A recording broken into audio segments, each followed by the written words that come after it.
Hi, this is Matt once again. Welcome back to another video, and this is a paid request for Adam. Thank you so much for that. For those interested requests in any type of videos, whether it be a random thoughts, stream, commentary, movie review, re-review, video game playthrough, whatever the case may be, feel free to send it. I will get to it as soon as I possibly can. PayPal and CashApp are the best ways to do that. Links are down in the info box, and like I said, I do appreciate it. I'll get to it when I can. And thank you for the patience. I really, truly do appreciate that. That's why I'm uploading about 4 or 5 videos a day, because I think that's the least I could do for people's generosity. So, the movie, the movie we have for today is Beethoven's Second, and I'm laughing because I guess it should not surprise me, but still, like how many of these movies there are. There's quite a few of them. Maybe not as much as those Air Bud movies, at least I don't think. Because they had like Santa Puppy or Santa Buddies and all those other buddies. They're kind of sequel spin, however you want to put it. But there was a lot of these as well. Now, this was the last one, I think, to go into theaters. It was the last one with the cast. Because the first film I reviewed, I thought it was cute. I liked it for what it was.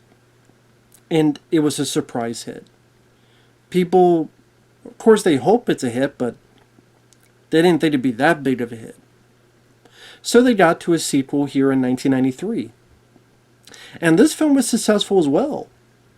I mean, this film did not cost a whole lot. Like $15 million, and it made over 50 million in the US. It made over 100 million, like 118 million worldwide. I mean, 50 some million in the US, over 100 million worldwide on a $15 million budget. That's a lot of profit for the studio. And that's not even taking into account how much it would have made, or I'm sure it did make, on VHS and other, rentals, stuff like that. Hey kids, it's family night. Let's go rent a movie. Oh, what's a movie that's appropriate for the kids? Hey, about a cute dog, Beethoven. Okay, they like the first one. Go ahead. So, from what I understand, they wanted to do a sequel, a third one, in 1995-96. So, a few years after this. But Charles Grodin, I think he retired from acting for a bit. I think there's a bit like he wanted to do a talk show and other stuff. So he didn't really act in movies anymore. And then I think when he wanted to get back into acting, they asked again and he still said no. So okay, because he was busy doing other stuff. So it's like, okay, we can't get Charles Grodin. Then I think they went to Bonnie Hunt, who plays the wife. And, by the way, I love Charles Grodin. I like Bonnie Hunt. Charles Grodin, he's great in almost anything he's in. Whether it be Midnight Run and other stuff. He's always, I mean, even his little cameo in So I Married an Axe Murderer. Wonderful talent. I hate Clifford with Martin Short. But there are moments where Charles Grodin I can, smirk at. Because it's Charles Grodin. And he's definitely a positive in these first two Beethoven movies. Bonnie Hunt, I liked her in Jumanji. I've liked her in other stuff. So I thought she was a good asset to these two films. Played off well and comfortably with Charles Grodin. So I believe the producers, they asked her, hey, how about we make the movie around you?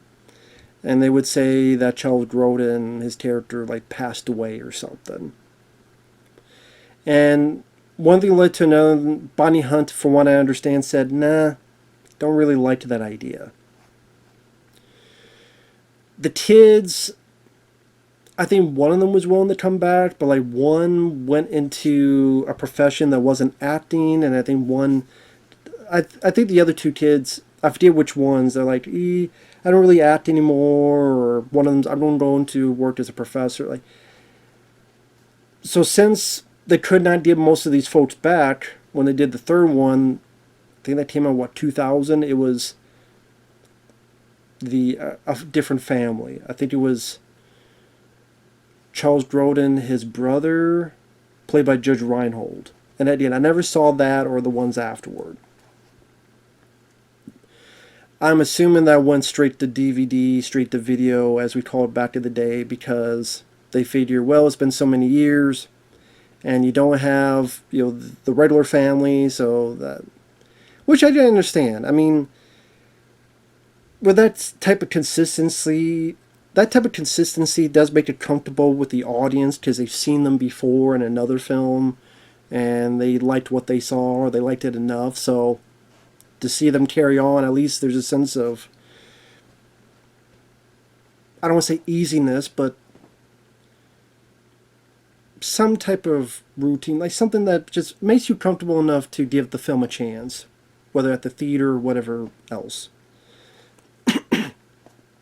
So this film comes out in 1993, and it did well. It made over $50 million in the U.S. It made like $118 million worldwide. It had like a $15 million budget. So it was successful.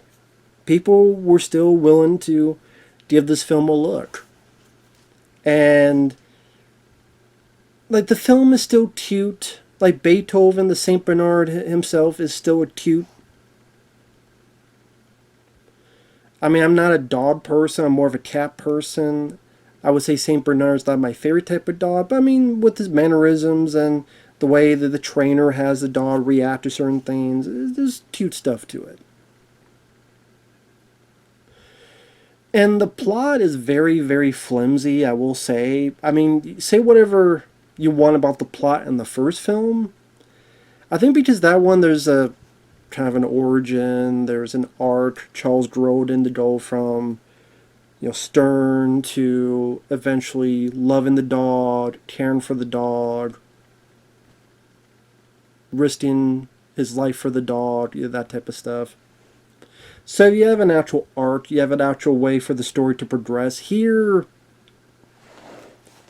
it does seem like, even at this point, they're kind of trying to fumble out ideas. And while it's a film that I wouldn't say I disliked it. I would say it's a step down from the first. It's a film I would never watch again. And it made me mad. It's kind of like, okay, it's kind of cute, and it's fairly short, and still has some actors I like in there, and the dog stuff is cute. You have even cuter puppies, if you like that kind of thing. But it's a very, very flimsy story that feels like there's, I don't know, 30-some, 40-some minutes of story, and the others just kind of filler. It felt like there's a lot of filler in this. So the setup is Beethoven has settled himself into the family, even has dreams of food, which was kind of a funny gag, where his dream is the family keeps giving him bigger portions of food, and then there's Charles Grodin, Beethoven, and then holds like a gigantic steak. Or not a steak, but was a pork chop, I forget. He has a gigantic piece of meat, which Beethoven loves, and then he wakes up. And then you have that music from the first film, which I did like, that piano, very light, very, you say a fluff piece, but it works for the movie. It's very joyful piano music. Randy Edelman, composer's done quite a few films, very capable composer. I thought he did a nice job. And you get the idea as the family goes off to work or school, he goes out and goes around town, and you tell he's lonely. He sees one dog licking the other dog, or two birds together, and he sees a female St. Bernard. Catches his eye, goes up to it, is owned by Kevin Dunn. Which Kevin Dunn, I recognize, he is Shia LaBeouf's dad in the Transformer films. He was in the 1998 Godzilla. He was the dad in Small Soldiers. So I'm like, oh, cool, nice to see Kevin Dunn in there. But he has an ex-wife played by Debi Mazar. Not sure if that's how you say her last name, or Mazar. I'll say Mazar just for sake of argument. If I'm wrong, I'm wrong. Oh well. But Debi, I've seen her in stuff. She was in Batman Forever. She was like the girl opposite Drew Barrymore for Two-Face. She's been in quite a few other stuff. She definitely works well as being the bitchy villain of the movie. And she goes, we've had a divorce. I want $50,000 of alimony. Until I get that, this dog's mine. Kevin Dunn doesn't even try to fight, so a bit of a pussy move. And Debi is with Chris Penn, which I didn't even know Chris Penn was in this. Rest in peace of Chris Penn. I always liked him. I'll probably say I liked him more than Sean Penn. I don't hate Sean Penn, but I was a bigger fan of Chris Penn. Because I liked him in Best of the Best 1 and 2.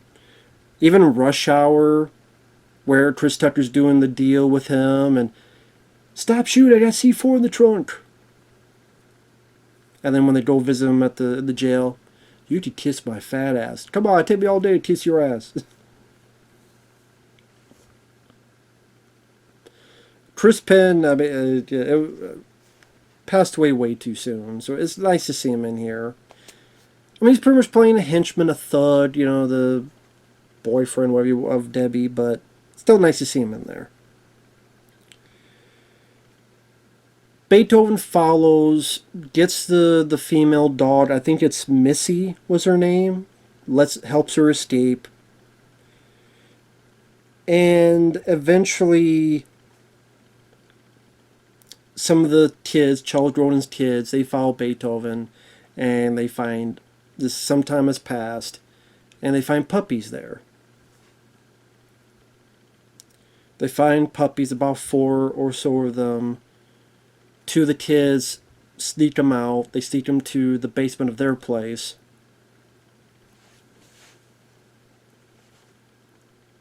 And then the movie kind of just goes, where do we go? It's like, I don't know where we should go, so just throw some stuff in there. Charles Grodin, Bonnie Hunt, they're trying to sell these like air fresheners, sports fresheners for gym bags. And it seems like that being successful. Or the older daughter, we're going to go into her love life. And she has a crush on this guy. Later on, the family goes into, well, it's the kids trying to keep these puppies so Charles Grodin doesn't find them. And they do their duties and they have a plan. But then Charles Grodin finds out. He gives like a little 30-second speech of, oh, I don't know, man, we got more puppies. The older daughter says like 3 things. And then Charles Grodin's like, oh, fine. So, I mean, it just wasn't really much to it. It just, yeah, means to an end. Like, it's got to happen. And then, I don't know. Just, like I said, there's not a whole lot to talk about with that story point. And then they go to this county fair as, I'm trying to think if... There's one point in the film where the oldest daughter goes to see this guy at this party, at this, like a loft or something, like at this party, this house. And the guy locks the door and is pretty much going to rape the girl. I mean, what the fuck is this movie going? Where is this movie going now? Sexual assaults? I don't know. I mean, she locks the door and is like, you're going to like it. I mean, what the fuck is this? Where's this going now? I spit on your grave? Beethoven senses something in the force. He's chained up. He runs, takes the whole patio, the whole thing down. All the kids fall into the water, just like by a lake or something, and including the douchebag. And the oldest daughter pretty much goes via con Dios. And then eventually she's going to meet, fall in love, and get with Danny Masterson.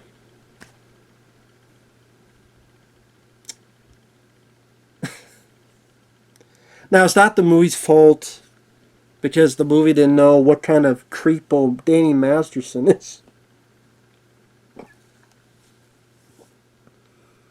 So it's just ironic how she left the guy who's ready to assault her sexually, and she goes to the guy, the fly on the seat of your pants. That is a rapist and an assaulter. Because he did it to two women, and now he's serving, what, at least 30 years in jail? Danny Masterson was on that 70s show. He was on this show called The Ranch with Ashton Kutcher, and I think Sam Elliott was on there. And yeah, he in jail for, again, at least 30 years.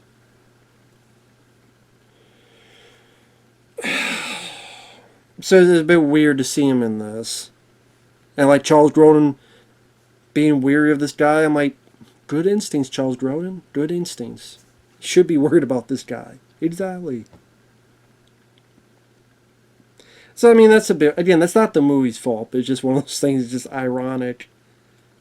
From the movie assaulter to a real life assaulter. From a movie rapist to an actual rapist.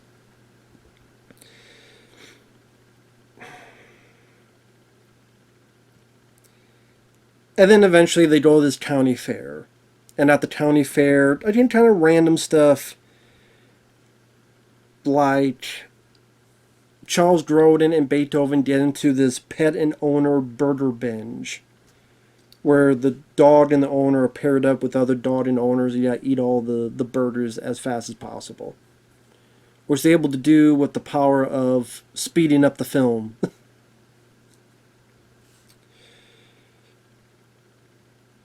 Now, there are moments of cuteness.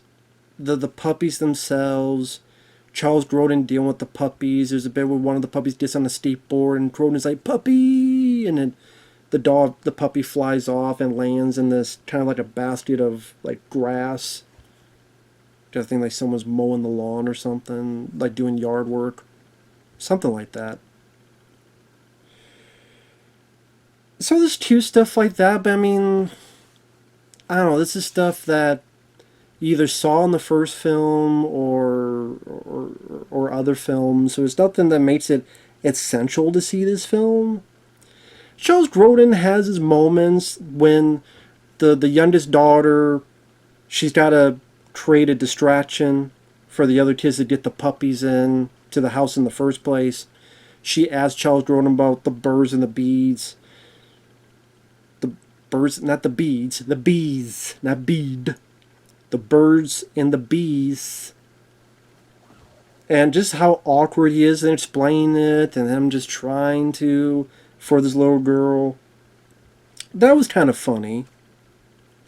But few and far in between. Like, Bunny Hunt doesn't have a whole lot to do. Sadly, Charles Grodin didn't feel like he had a whole lot to do either. It needed much more of him in it.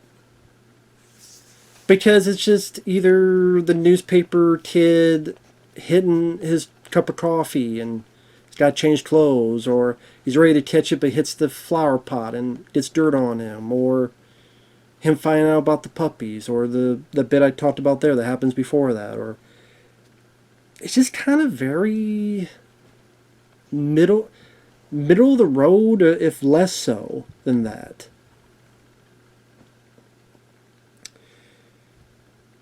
And the finale of the film's heavy spoilers is Debi and Chris Penn they just happen to be at the same county fair. How that happened, I don't know. What a coincidence that they both had to be at the same time at the county fair. They notice the puppies, they take the puppies, and some of the puppies escape to the woods. Debi and Chris Penn go after them. And then the Grodin and his family go after them.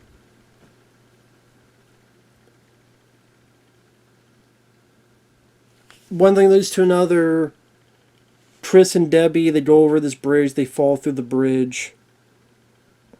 And they get pissed on a bit by one of the puppies. When they get back on top and they get to the puppies, Charles Grodin is there. Chris Penn threatens by dropping one of the puppies. Charles Grodin tries to help. He gets hit by Chris Penn. So Beethoven gets pissed. As well as, one of his puppies being in danger. Goes up, uses something to hit Chris Penn in the dick, in the crotch. Eventually Chris and Debi go off into this mud down below. The car in the mud, and then the thing gets broken and they go into the river. And then eventually they, I don't know if they get arrested, if they get, I forget, or just give up, I don't remember. Just eventually I'll cut to sometime later where Kevin Dunn, he has now his dog back. And I guess the idea is Charles Grodin and his family are going to keep the puppies, but now they're more fully grown.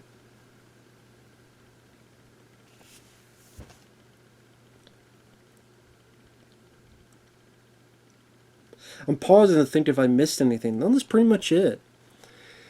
It's written by Rod Daniel.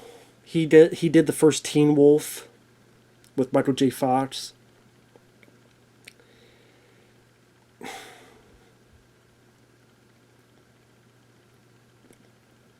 Now, there's nothing that I could think of.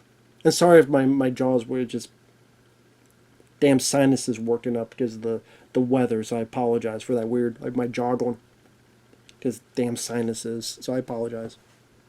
I know it looks weird, but what do you do about these damn sinuses? See, I'm talking about sinuses more than the movie, because it's harmless. If you love the first film, sure, give the second film a watch, but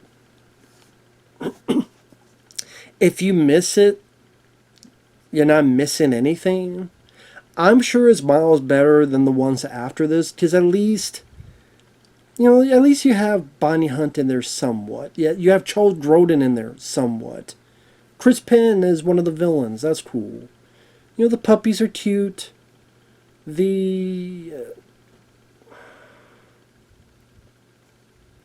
As is.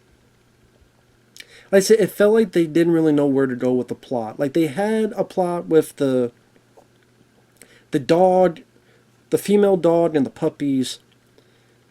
Okay, we got that. What else? Well, Debi and Chris Penn want them. Yeah, but what happens in between that? I don't know. County fair? Okay, before they get to that. That's what it feels like. So it's not. It's, like I say, it's harmless. There's some cute moments, sure. The actors don't really have a whole lot to do. I guess other than the older daughter and her love life, which I didn't really care for. Maybe that's because I see Danny Masterson, and again, it's not the movie's fault, but I'm like, fuck this guy. I don't want to see his face. And I'm sorry, I don't really care about the older daughter's love life to begin with, let alone with this real-life creepo. And the fact that, again, Charles Grodin was definitely more in the first film, centered on him. Him and Bonnie Hunt put into the backdrop, definitely made this less satisfying compared with the first one. So, like I said, it's harmless, but it's, I'm not going to remember the film much afterward. But it wasn't unbelievably terrible or egregious or anything. There was nothing to get mad about. It just kind of very, like, lackluster, kind of lazy. I would say kind of a lazy film. Like I said, they didn't really have a whole lot of story in there. It's a very, very flimsy story. And again, underusing Charles Grodin and Bonnie Hunt, I thought was a mistake. That's just me. And there's some cute moments with the puppies. I don't know, for some reason I expected more of that. I mean, there's a little bit But I don't know. I expected more. I don't know if that makes sense, but I don't know. With that said, thanks for watching. We'll see you guys later. Bye bye.